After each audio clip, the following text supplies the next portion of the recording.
Well, we're here with Shane BARHAM. Shane is the principal here at Rogers Lane Elementary School in eastern Wake County, a school that just opened actually just this school year. So thanks for joining us today.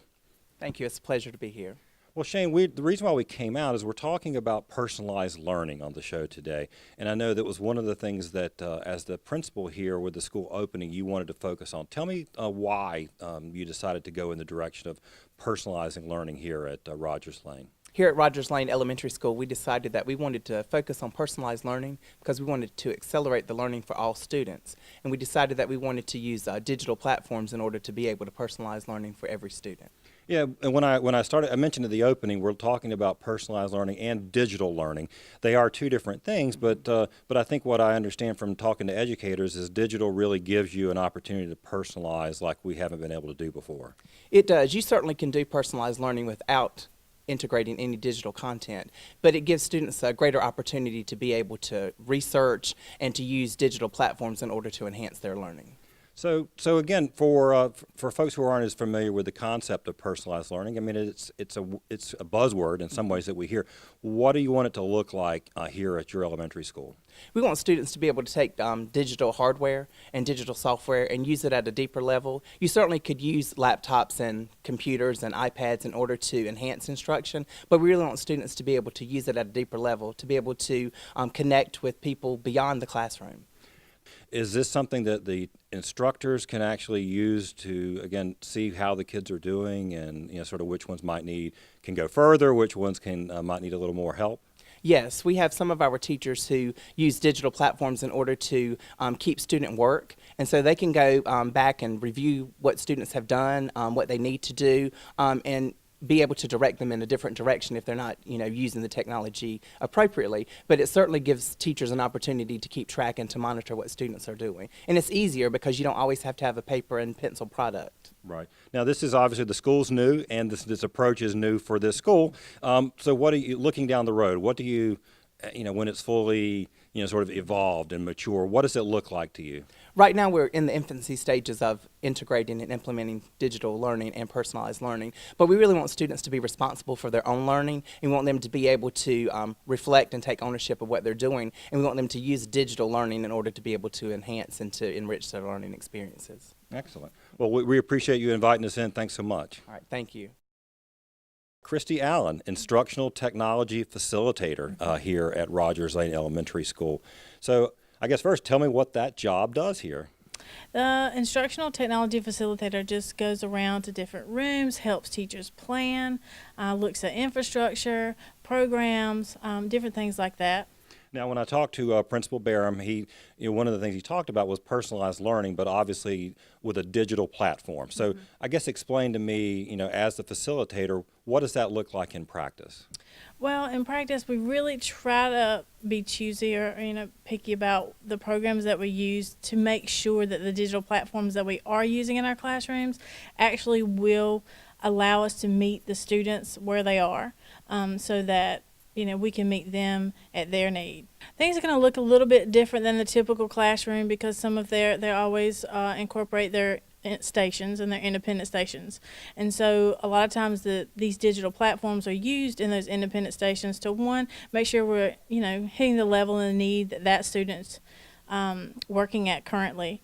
And they can do that independently without the teacher, so you can have multiple groups and to do that. Which is really, I think at the end, for me, when I think about personalized learning, isn't that the point, is that you reach the child, start where they are then, but then kids who can move faster. Is that right? Exactly.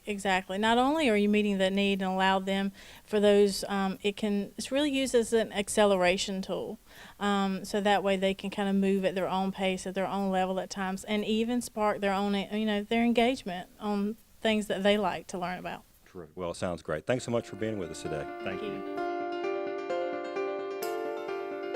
So tell me how you use technology and sort of how you more personalize learning for your students. For digital technology, I was try to equip it to our EL education that we're using with Wake County, and each of the stations have a specific or targeted instruction for the students that meet their needs where they are. So right now you're seeing some students working on PowerPoint, Google Classroom. We use a lot in this classroom, and News ELA, and then QR codes that we're using with different stories that meet the needs of the EL education that we're doing here. Well, one thing we're trying to understand is how do you more personalize learning? Does the technology allow you to, I guess, let children work at the pace they need to? Yes, it works with their lifestyle level where they are, so they can adjust it to meet the needs that if the article is too hard, if it's too easy, then they can adjust it according to their personal needs. When they read, they can see a word and say, I can go back and click and adjust to what fits for me. And as the instructor, you can see what they're doing, Yes, and you can exactly. sort of make sure that it's at the right place. Yes, exactly, and it's also data-driven as well. So in the end, I can see the results on my end to see what articles I can pull, what I can assign to certain students, and they cannot be assigned to certain students as well.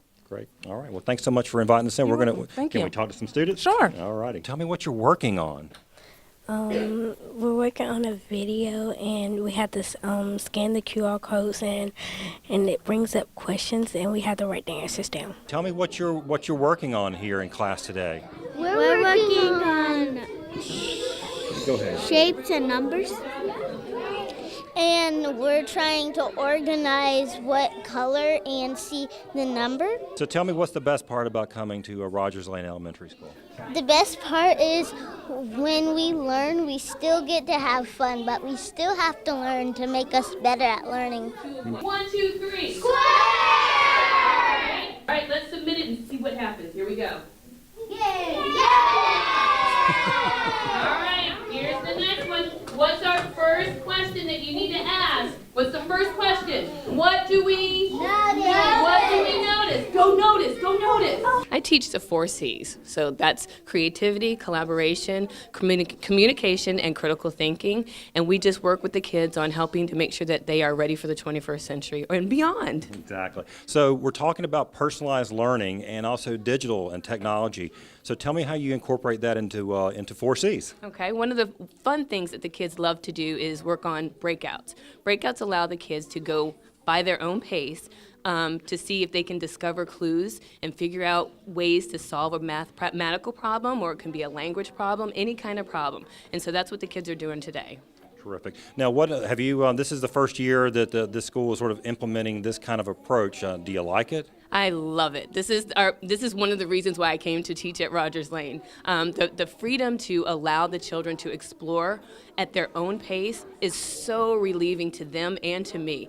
It gives the kids lots of opportunities to try different things and not to be afraid and be okay with failure.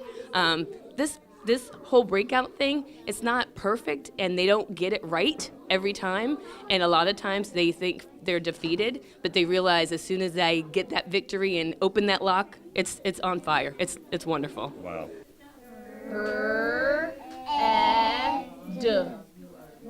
Red. Okay, write it in. So, Ms. Schaefer, can you tell me sort of what did the sort of the technology like iPads, what does it do for the experience here in the classroom? So my philosophy in technology in the classroom is to really have kids be creating on the iPads rather than just playing a game or something like that. I don't want the iPads to just replace a center that they could be doing hands-on. So I do a lot of graphic organizers and different things with Pic Collage and Seesaw for the kids to really be creating and making their learning kind of come alive. And all of their parents are connected to Seesaw, so their parents can communicate with them during the day about what they're doing. Now, these are kindergarten students. They're ready to start using iPads and learning on them, right? Absolutely.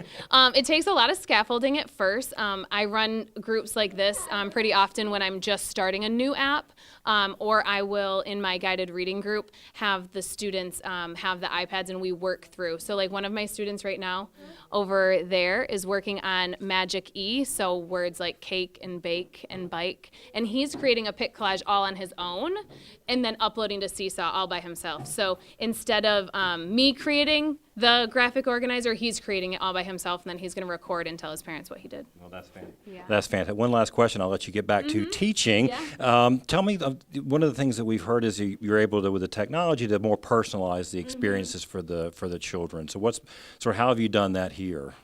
Absolutely. So different students do different things on the iPads on a daily basis. It's so easy for me to go in and create a graphic organizer. I mean, I could have changed this graphic organizer to just be beginning sounds, but instead these students are ready to be sounding out the whole word. So we use the different things in our phonics curriculum to help us personalize the learning on a device. Great. You guys like working on the iPads? Do you wish we could have everyone have an iPad every day? Yeah! That'd be so fun, right?